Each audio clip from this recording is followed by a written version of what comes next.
Hello दोस्तों, जय श्री राधे, जय श्री कृष्णा। मित्रों, आज हम आपको एक बहुत ही रहस्यात्मक कहानी लेकर आए हैं, 12 राजकुमारियों की। जी हाँ दोस्तों, ये 12 राजकुमारियाँ रात के अंधेरे में कहाँ जाती थी।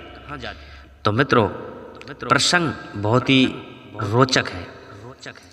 तो मित्रों, अभी तक आपने हमारा चैनल सब्सक्राइब नहीं किया है तो कृपया हमारे चैनल को सब्सक्राइब कर लें और वीडियो के एंड तक हमारे साथ बने रहें। तो मित्रों, बहुत समय पहले की बात है। एक राज्य में एक राजा राज करता था। उसकी 12 पुत्रियां थीं। सभी पुत्रियां बहुत सुंदर थीं। राजा उनसे बहुत प्यार करता था, इसलिए सदा उनकी सुरक्षा के लिए चिंतित रहता था। सभी राजकुमारियों का शयन कक्ष एक ही था, जिसमें 12 बिस्तर लगे हुए थे। उसी कक्ष में 12 राजकुमारियां एक साथ सोती थीं। रात में उस कक्ष का एक दरवाजा बाहर से बंद रहता था। किसी को भी रात में बाहर आने की इजाजत नहीं थी। इसके बावजूद भी हैरानी की बात यह थी कि सुबह उठने के बाद सभी राजकुमारियों के जूते फटे हुए मिलते थे। ये समझ के बाहर था कि ऐसा कैसे होता है। रात भर में सभी राजकुमारियों के जूते कैसे फट जाते हैं। हर दिन राजा को राजकुमारियों के लिए नए जूते लाने पड़ते थे। तो मित्रों, राजा इस रहस्य का पता लगाने लगा। एक दिन उसने पूरे राज्य में बुनियादी करवा दी कि जो 3 दिन के अंदर इस रहस्य का पता लगाएगा, उसका विवाह उसकी पसंद की राजकुमारी से करवा दिया जाएगा और राजा की मृत्यु के बाद उसे राज्य का उत्तराधिकारी बना दिया जाएगा। किंतु जो इस रहस्य का पता नहीं लगा सका, उसका सर धड़ से अलग कर दिया जाएगा। तो मित्रों, बुनियादी सुनते ही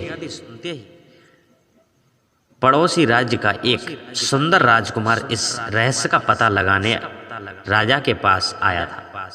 उसकी खूब राजा ने सेवा और सम्मान सत्कार किया। शाम होने के बाद उसे राजकुमारियों के कक्ष के सटे एक कक्ष में ठहरा दिया। उस कक्ष का द्वार खुला हुआ रखकर वह राजकुमारियों पर नजर रख सकता था। परंतु रात में राजकुमार को नींद आ गई और वह गहरी नींद में सो गया। सुबह होने पर सभी राजकुमारियों के जूते फटे हुए थे। अगली दोनों रातों को भी ऐसा ही हुआ था। 3 रातों में राजकुमार इस रहस्य का पता नहीं लगा सका। राजा ने उस राजकुमार का सर धड़ से अलग करवा दिया। इसके बाद कई राज्यों के राजकुमार और सेनापतियों ने इस रहस्य का पता लगाने का प्रयास किया, परंतु सभी असफल रहे और सबको अपनी जान से हाथ धोना पड़ा। उसी राज्य में एक दूर गांव में एक नवयुवक रहता था।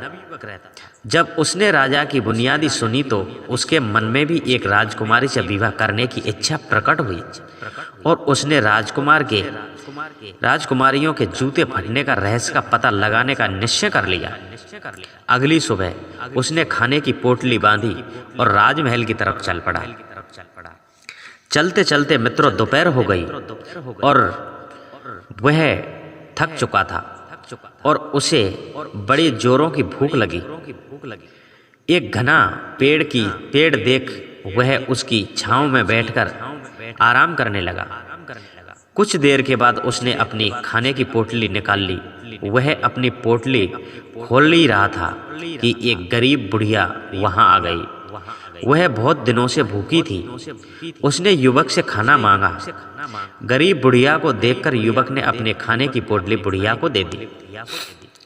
तो मित्रों, बुढ़िया बहुत प्रसन्न हुई खाना खा करके और उस युवक को आशीर्वाद दे दिया और फिर उससे पूछा कि कहाँ जा रहे हो। युवक ने पूरी बात उसे बुढ़िया को बता दी।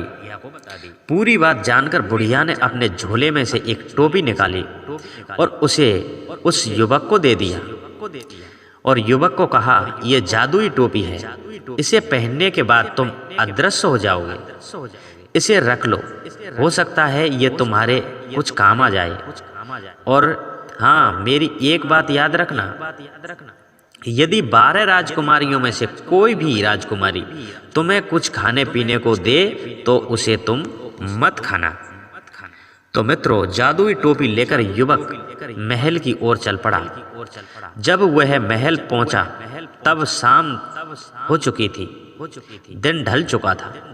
राजा से मिलकर उसने उन्हें अपने आने का प्रयोजन बताया। राजा ने उसके रहने की उत्तम व्यवस्था की। राजकुमारियों के कक्ष के समीप कक्ष में उस युवक को ठहरा दिया। रात में अपने कक्ष में बैठकर वह राजकुमारियों के रहस्य का पता लगाने की योजना बना रहा था कि सबसे बड़ी राजकुमारी एक गिलास में शरबत लेकर आई, युवक के पास आई और उसे देने लगी। इतनी सुंदर राजकुमारी के हाथों शरबत पाकर युवक बहुत प्रसन्न हुआ और बुढ़िया की बात भूल गया और युवक ने शरबत पी लिया और पीते ही वो गहरी नींद में सो गया।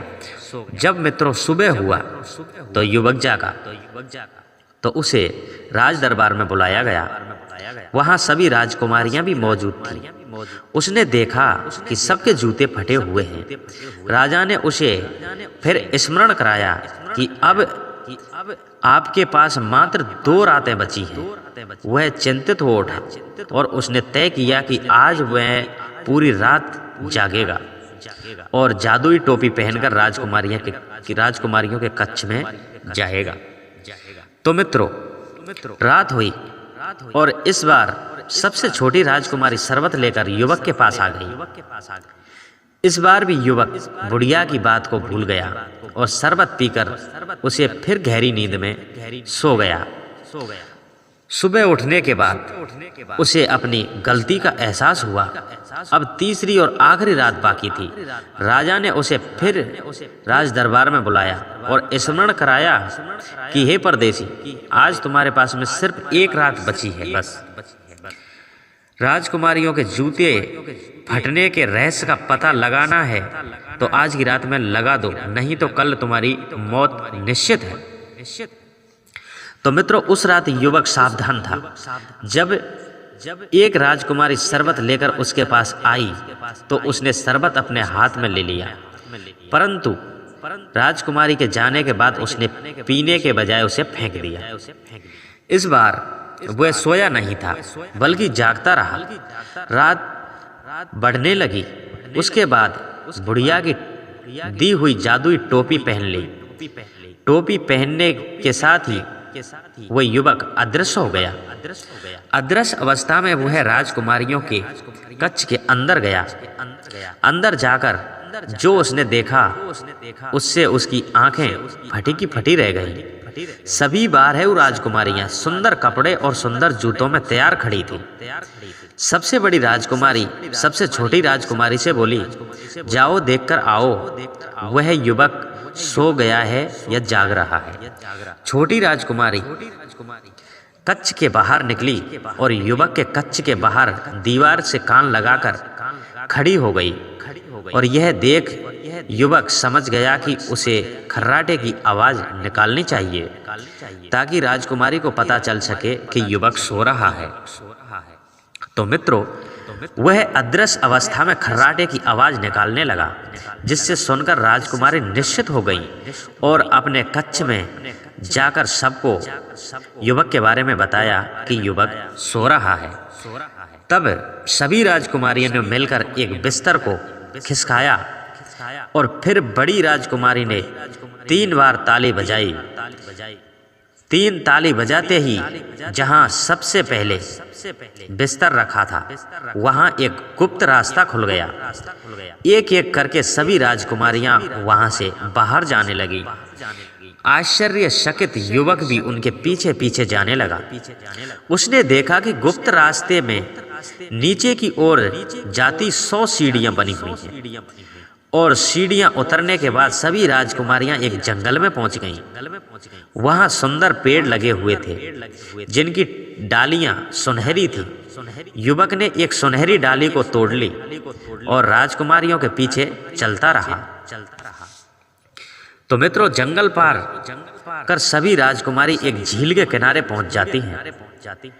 झील में हंस के आकार की 12 नाव थीं, जिसमें 12 राजकुमार बैठकर राजकुमारियों की प्रतीक्षा कर रहे थे।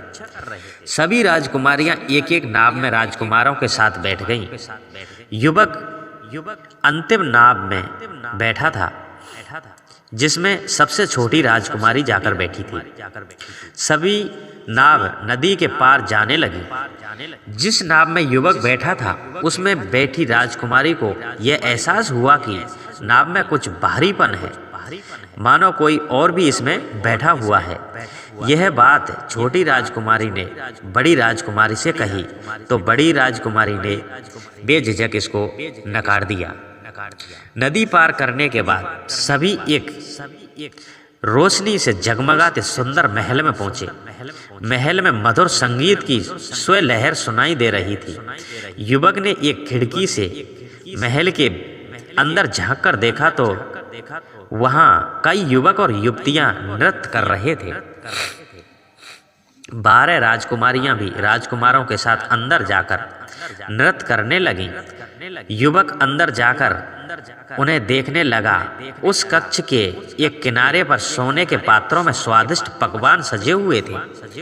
पकवानों की महक से युवक को भूख लग गई। उसने एक मिठाई उठाई और अपने मुंह में डाल ली। ऐसा करते हुए छोटी राजकुमारी ने फिर से उसे देख लिया और वो डर गई। उसने फिर से बड़ी राजकुमारी को बताया कि मिठाई हवा में उड़ रही है, अदृश्य हो रही है। बड़ी राजकुमारी हंस पड़ी और उसे सपने न देखने की सलाह दी। युवक ने टेबल पर पड़ी एक सोने की प्याली अपने पास रख ली। सभी राजकुमारी रात भर नृत्य करती रही, जिसके कारण उनके जूते फट गए। जैसे ही सुबह का होने का टाइम आया, सभी नाव में बैठकर नदी पार कर, जंगल से गुजरकर और सीढ़ियों में चढ़कर वापस अपने शयन कक्ष में पहुंच गईं। युवक भी उनके पीछे पीछे वापस आ गया। तो मित्रों, सुबह राजा ने युवक और राजकुमारियों को दरबार में बुलाया। राजकुमारियों के जूते फटे हुए थे। राजा ने युवक से कहा, नौजवान, आज तुम्हारी बुनियाद खत्म हो गई है। क्या तुम राजकुमारियों के जूते फटने का रहस्य का पता लगा गए?